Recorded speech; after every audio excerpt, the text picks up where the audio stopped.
લૂંટફાર કરવો, કોઈનું અણહકનું લેવું, હરામનું લેવું. સાંભળ, આ દુનિયામાં 10 વર્ષનો 100 વર્ષનો સૈકો, એમાં 10 વર્ષનો દસકો આવે. સમજી બાપુ, 100 વર્ષના સૈકામાં 10 વર્ષનો દસકો આવે.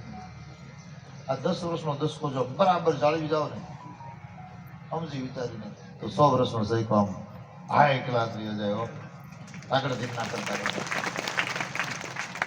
આ દસકો જાળવો નહીં તો તમારો 100 વર્ષનો સૈકો ક્લાસ.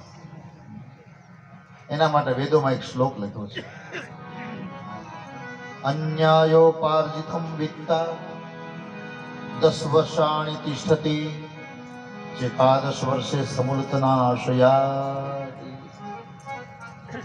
અન્યાયથી મેળવેલો પૈસો, અધર્મથી મેળવેલો પૈસો, અણહકથી મેળવેલો પૈસો, હરામથી મેળવેલો પૈસો, અનિત્યનો પૈસો, કોઈના લોહીનો પૈસો, અરે બાપ, કઈ પણ રીતે જો પૈસા મેળવવાના ઘણા રસ્તા છે અન્યાય અનિતિના, અને એનાથી મેળવેલો પૈસો માત્ર તમને 10 વર્ષ સુધી સુખ આપશે. કેટલો? માત્ર 10 વર્ષ સુધી. પછી તો લખ્યું છે વેદોમાં, 11મા વર્ષે તમારો કમાણીનો હશે ને પરસેવાનો, એને લઈને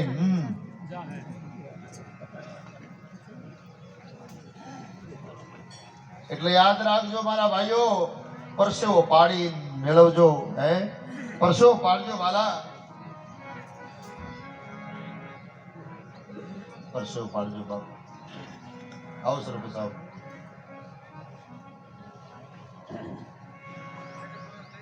બોલો પ્રગટ નગર ધામ કી. અન્યાયથી મેળવેલો પૈસો માત્ર 10 વર્ષ સુધી જ આનંદ આપશે. 11મા વર્ષે તમારો જે નીતિનો હશે ને, પરસેવાનો હશે ને, એ લઈને જતો રહેશે.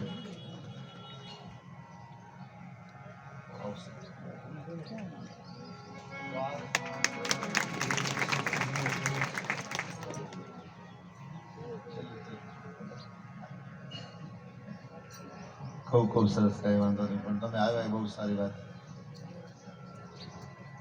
એક લીલિયા પાસે જાત્રોડાથી સરપંચ, ધન્યવાદ બાપ. તો હે શ્રોતાજનો, અન્યાયથી મેળવેલો પૈસો છે ને, એ ક્યારેય ટકતો એના માટે સંતોષ સંતવાણી ગાય છે, કુડી કમાણીનું નાણું રે ઓલી બુરી કમાણીનું નાણું કંજૂસને કામ ન આવ્યું રે. ઓલી બુરી કમાણીનું નાણું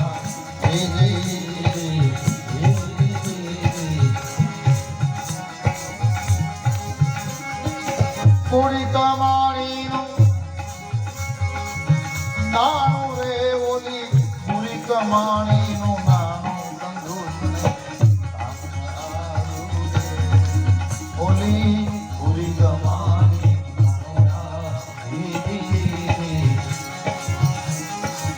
વ્યાજને વ્યાજે ભાઈ પૈસો મેળવવા ધીરીને બેઠો બધું નાનો, ધીરીને બેઠો બધું.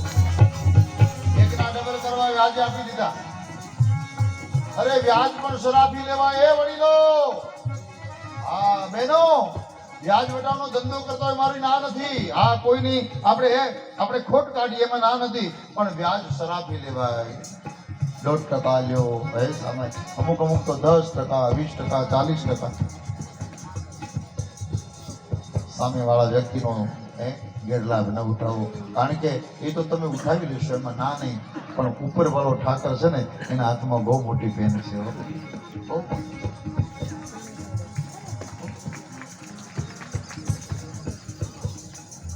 વ્યાજના વ્યાજે ભાઈ પૈસો મેળવવા ધીરીને બેઠો બધું નાણો, ધીરીને બેઠો બધું. આજ ધીરેલું નાણું પાછું મળ્યું નહીં.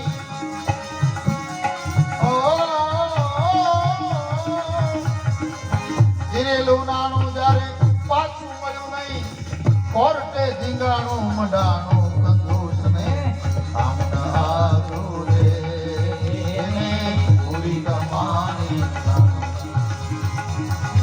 કમાણીનું નાણું એને પૂરી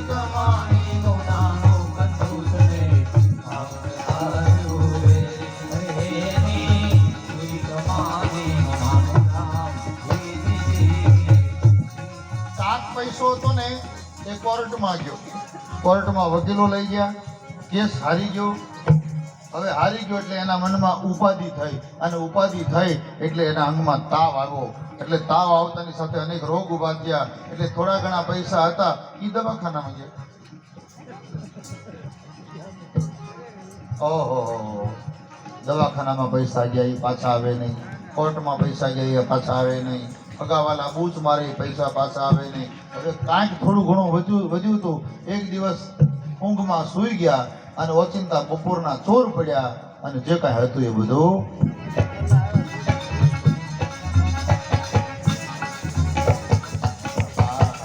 એટલા માટે કહ્યું છે, અન્યાયથી મેળવેલો પૈસો ક્યારેય ટકતો. બુરી કમાણીનું નાણું હે રે, આજ બુરી કમાણીનું નાણું.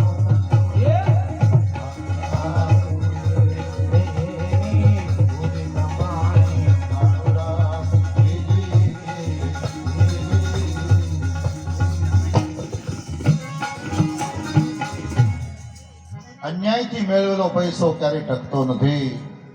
એટલે હે વાલિયા, તો આ અન્યાય કરવાનું રાવા દે. પ્રેમથી મહેનત કરવા લાગ, અને મહેનત કરીશ ને જે તને મળશે એમાં તારે તારું ગુજરાન ચલાવવાનું. આમ વાત કરે અને તોય છતાં આને ગળે ન ઉતર્યું.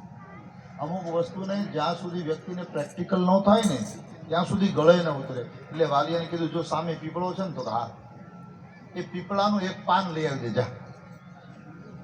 અને વાલીઓ ઊભો થયો, હાથમાં કુવાડો લઈ અને દોડીને એક કુવાડી મારી ત્યાં મોટી જબરી ડાળ ભાંગી નાખી, કાપી નાખી. અને ડાળ કાપી લાવ્યો. લ્યો, એક પાંદડામાં શું થાય? નારદને ખબર. એટલે નારદજીએ કીધું કે ભાઈ એક કામ કર, એક પાંદડું લઈ લીધું. પછી કીધું આ ડાળ હતી એવી ત્યાં લગાડી દે. એટલે ગાંડા થઈ ગયા તમે. હાવ આ કાંઈ કાપી નાખ્યા પછી ચોંટે? હા, એ જ મારે કહેવું છે કે આ દુનિયામાં કાપવું એ કાયરતા છે. કાપેલું ક્યારેય ફરીવાર ચોંટતું નથી બાપ. કાપેલું કાપવું એ કાયરતા છે, અને જોડવું એ શુરવીરતા છે. અત્યાર સુધી તે લીલા ઝાડવા કાપ્યા, લોકોના ગળા કાપ્યા, આંગળીઓ કાપી, માથા કાપ્યા. હવે તું જોડ, એના માથા ફેરવ અને તું સાચો ઋષિ બન. તેમ છતાં આ વાલિયાને ગળે ન ઉતર્યું. એટલે કીધું કે એક કામ કર, હું અહીંયા બેઠો છું, જા તું તારા પરિવારને પૂછી આવ કે હું જે કાંઈ પાપ કરું છું, આ લોકોને લૂંટીને લાવું છું, મારીને લાવું છું, એને કોક મારી નાખું છું, આવું તો એ જે મને પાપ લાગે એ પાપમાં તમે ભાગીદાર? અહીંયા ઉભા રહેજો, હું પૂછી આવું છું. અરે વાલિયાને ભરોસો ના આવ્યો. માથે બાંધવાનું ફાળ્યું હતું ને, એક દોરડું હતું કમરમાં, એ બરાબર નારદજીને પીપળારે બાંધી દીધા. નકામાં ભાગી જાય તો બાંધ્યા હજડબામ, અને વાલિયો દોડ્યો છો. એ ઘરના બધાને ભેગા કરે, અહીંયા આવો બધા બેસો. અને દીકરા